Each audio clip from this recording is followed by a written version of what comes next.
Hello বন্ধুরা, আমি pinks পূজা। আমার নতুন ব্লগে তোমাদের সকলকে স্বাগতম। অনেক দিন পুরনো একটি ব্লগ আজ দিচ্ছি তোমাদেরকে। এই যে আমার সুমনদা আর সুস্মিতা দুজনের সাথে তখন বাজে রাত 10:30, আমি চলে যাচ্ছি শিয়ালদা।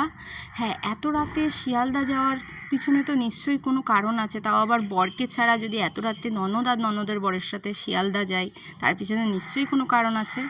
আজ্ঞে না, আমরা শিয়ালদা পৌঁছে গেছি আর ওই যে আমার বর আর আমার ননদের বর দুজনেই রয়েছে আমাদের সাথে।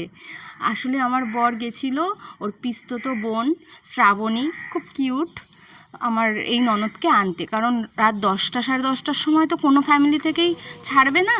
তো আমরা এখন ট্যাক্সি নিয়ে চলে যাচ্ছি পার্ক স্ট্রিট। আর এই ভিডিওটা হচ্ছে 31st নাইটে পার্ক স্ট্রিট দেখার। আমার খুব এক্সাইটমেন্ট ছিল যে সেখানে কি হয়, কখনো দেখিনি, অনেকের কাছে শুনেছি নাকি সেখানে খুব মজা হয়। তো আমরা পৌঁছে গেছি পার্ক স্ট্রিটে। প্রচণ্ড জ্যাম ছিল, তাই আমাদেরকে দাদা অনেকটা আগেই নামিয়ে দিয়েছে। আমরা হাঁটতে হাঁটতে ফাইনালি পৌঁছে গেছি পার্ক স্ট্রিট। আমার তো খুব ভালো লাগছিল দেখে যে এত রাতেও কত লোক, দেখো গাইজ কত লোক ওখানে। আর ঠিক একটা দুর্গাপুজো ফিল আসছিল, কারণ আমরা তো কখনো এত সুন্দরভাবে সেলিব্রেশন হতে দেখিনি 31st নাইট। তো আমার কাছে তো এটা দুর্গাপুজো, যখন আমরা ঠাকুর দেখতে বেরোই সেরকম লাইটিংই লাগছিল, বাট খুব ভালো লাগছিল। প্রচুর লোক ছিল চারপাশে, আর এদের দেখেও খুব ভালো লাগছিল। আর চারপাশে এত ভিড়, আর প্রত্যেকটা গলি এত সুন্দর সুন্দর করে সাজানো, আমরা তো বুঝেই উঠতে পারছিলাম না এক্স্যাক্ট আমরা কোন দিক দিয়ে যাব, কোন দিক দিয়ে গেলে মেন পয়েন্টে আমরা আসতে পারবো। সবাই আগে চলে যাচ্ছিল, আমি পিছনে পড়ে গেছিলাম। ওদিকে দেখো তোমাদের দাদাভাই মেয়ে দেখতেই ব্যস্ত, আমার দিকে তাকাবে কি। যাক, ভালো হয়েছে, একটা দিনের জন্য তো একটু ছাড় দেওয়াই যায়। তো আমরা ফাইনালি পৌঁছে গেছি সেই জায়গাটাতে, যেখানে আর কিছুক্ষণের মধ্যেই হয়তো, আমি ভেবেছিলাম যে রাত 12টা বেজে গেলে হয়তো কোনো প্রোগ্রাম বা কোনো কিছু স্টার্ট হবে। আমরা অপেক্ষায় ছিলাম, জাস্ট আমরা কাউন্টডাউন শুরু করে দিয়েছিলাম যে কখন 12টা বাজবে আর আমরা কোনো কিছু দেখতে পাবো।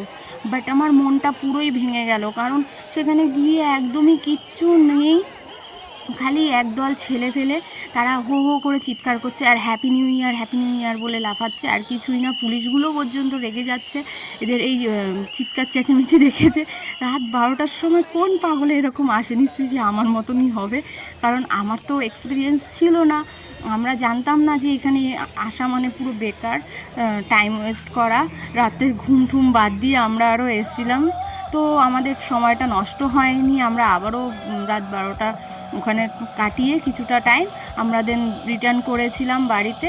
আর বাড়ি আসার পর দত্তপুকুরে খুব সুন্দর একটা প্রোগ্রাম হচ্ছিল, আমরা সেখানে কিছুক্ষণ থাকি এবং ভোরবেলার দিকে আমরা সকলে বাড়ি চলে আসি। এই ছিল আমার পার্ক স্ট্রিটের অভিজ্ঞতা। যদি তোমরা কেউ যাও অবশ্যই প্লিজ যেও না, কারণ ওখানে বেকার কোনো মানে আমাদের মতো সাংসারিক ঘরের বউদের কোনো কাজ নেই। হ্যাঁ, এবার কেউ যদি মনে করে গার্লফ্রেন্ড নিয়ে বা বয়ফ্রেন্ড নিয়ে টাইম স্পেন্ড করতে যেতে পারো। আজকের জন্য টাটা, এই হচ্ছে আমার আজকের ভিডিও।